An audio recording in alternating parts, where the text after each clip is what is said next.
अब जैसे कि आप सभी जानते हैं कि अमिताभ बच्चन को फिल्म इंडस्ट्री से जुड़े हुए 50 साल से ज्यादा समय हो गया है और इस दौरान उन्होंने कई सारी बड़ी फिल्मों में काम भी किया है। अपने शानदार फिल्मी सफर के दौरान अमिताभ बच्चन ने इंडस्ट्री को आगे बढ़ाने के लिए कई सारे बड़े योगदान भी दिए हैं और मौजूदा दौर में भी ये जारी है।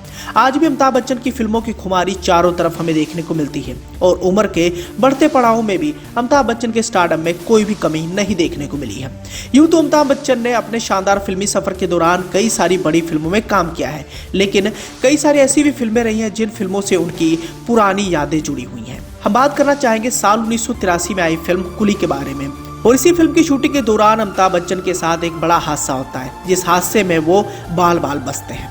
अमिताभ बच्चन की कुली की बात करें तो ये फिल्म उस दौर की एक बड़ी हिट साबित हुई थी, लेकिन इस फिल्म की मेकिंग को लेकर कई सारी दिलचस्प किस्से व कहानियां आज भी तरोताजा है।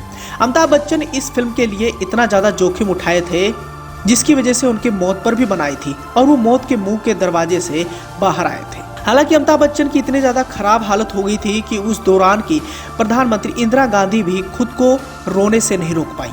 यहाँ हम आपको इस बात की जानकारी देना चाहेंगे कि बच्चन परिवार की नजदीकियां उस दौर में गांधी परिवार के साथ बहुत ज्यादा थी और जब अमिताभ बच्चन कुली फिल्म के सेट से घायल हुए थे तो उन्हें अस्पताल में देखने के लिए उस दौरान की प्रधानमंत्री इंदिरा गांधी भी गई थी। मीडिया रिपोर्ट्स की माने तो बेंगलुरु में कुली फिल्म की शूटिंग चल रही थी।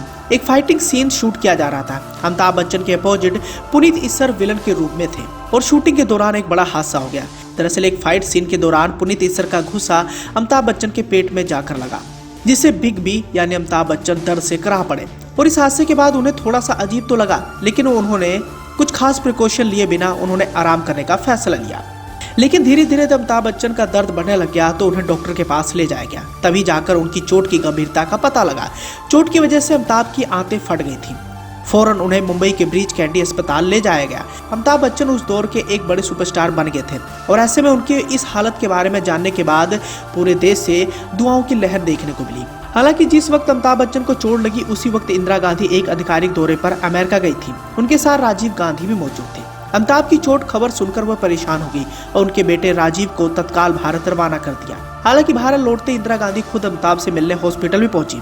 इस घटना का जिक्र करते हुए उस दौरान के पत्रकार और लेखक राशिद किदवई अपनी किताब नेता अभिनेता Bollywood star power in Indian politics में लिखते हैं कि अमिताभ को ऐसी हालत में देख इंदिरा गांधी की आंखों से आंसू आ गए थे। इतने नहीं, कई सारी और मीडिया रिपोर्ट्स में इस बात का दावा किया गया था कि अमिताभ की चोट से इंदिरा गांधी इतना ज्यादा परेशान हो गई थी कि उन्होंने अपने पारिवारिक पंडित से विशेष पूजा भी करवाई थी। इसके अलावा इंदिरा गांधी ने देवरा बाबा से सफेद कपड़े में लिपटा एक विशेष ताबीज भी मंगवाया था। यह ताबीज 10 दिनों तक अमिताभ बच्चन के तकिए के नीचे तब तक रखा जब तक पंडित ने अपनी पूजा नहीं पूरी कर ली। तो दोस्तों, इस तरह आप भी समझ सकते हैं कि अमिताभ बच्चन का साल 1983 के आसपास क्या रुतबा था। उस दौरान की तत्कालीन प्रधानमंत्री इंदिरा गांधी भी उनकी हालत पर रो पड़ी थी।